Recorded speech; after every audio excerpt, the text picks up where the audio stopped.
നമസ്കാരം. ഞാൻ നിങ്ങളുടെ സ്വന്തം Saravan Maheshwar.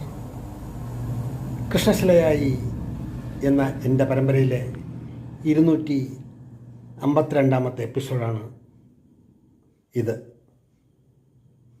Shri Shelvey mulberry books എന്നുള്ള പേരിൽ 400ഓളം പുസ്തകങ്ങൾ പബ്ലിഷ് ചെയ്തിട്ടുള്ള ഒരു പബ്ലിഷറും കവിയുമായ ഷെൽവിയെക്കുറിച്ചിട്ടാണ് ഞാൻ നിങ്ങളോട് സംസാരിക്കാൻ ഉദ്ദേശിക്കുന്നത്. കഴിവുറ്റ ഒരു കവി. അദ്ദേഹത്തിൻ്റേതായി നിരവധി കവിതകൾ വന്നിട്ടുണ്ട്. എൻ്റെ 3 പുസ്തകങ്ങൾ മൾബറി വഴിയാണ് പ്രസിദ്ധീകരിച്ചത്. കാലത്തിൻ്റെ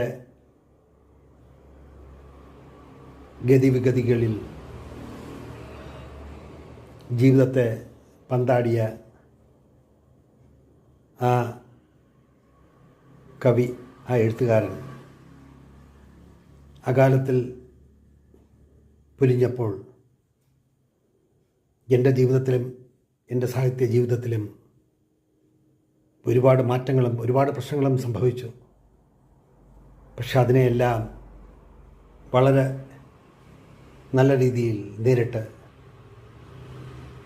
ജീവിതമെന്ന പാനപാത്രത്തിൽ നിന്ന് അക്ഷരങ്ങൾ പെറുക്കിയെടുക്കുകയാണ് ഞാനിപ്പോഴും. കഴിവുറ്റ ഒരു പബ്ലിഷർ, 400ഓളം പുസ്തകങ്ങൾ, ദേശീയവും അന്തർദേശീയവുമായ കവർ ഡിസൈനിങ്ങിനുള്ള നിരവധി അവാർഡുകൾ. പലതവണ ഷെൽവിയെ ഞാൻ നേരിൽ കാണുകയും സംസാരിക്കുകയും ചെയ്തിട്ടുണ്ട്. കോഴിക്കോട്ട് പഴയ രാധാ തിയേറ്ററിനടുത്തുള്ള ഒരു ലോഡ്ജിൽ മൾബറി ബുക്സിൻ്റെ 2 മുറികൾ, അതിൽ മൾബറി ബുക്സ് പ്രസിദ്ധപ്പെടുത്തിയ ഒരുപാട് പുസ്തകങ്ങൾ.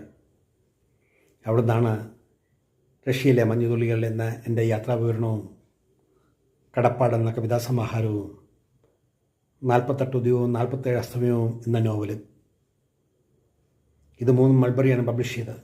പിന്നീട് എൻ്റെ 17 പുസ്തകങ്ങളുടെ കയ്യെഴുത്ത് പ്രതിയുമായി ഷെൽവിയുമായി കാണുകയും ഡിസ്കസ് ചെയ്യുകയും ചെയ്തു. ഭാഗ്യമോ നിർഭാഗ്യമോ അദ്ദേഹം അതെല്ലാം എനിക്ക് മടക്കി അയച്ചു തന്നത്, നിങ്ങളിലിരിക്കട്ടെ, പിന്നീട് ഇതുമായി ഡിസ്കസ് ചെയ്യാം. അങ്ങനെ 6-7 തവണ നേരിൽ കണ്ട് സംസാരിച്ചൊരു വ്യക്തി അകാലത്തിൽ ജീവിതത്തോട് വിട പറഞ്ഞ് മറ്റൊരു ലോകത്തിൽ നിൽക്കുന്ന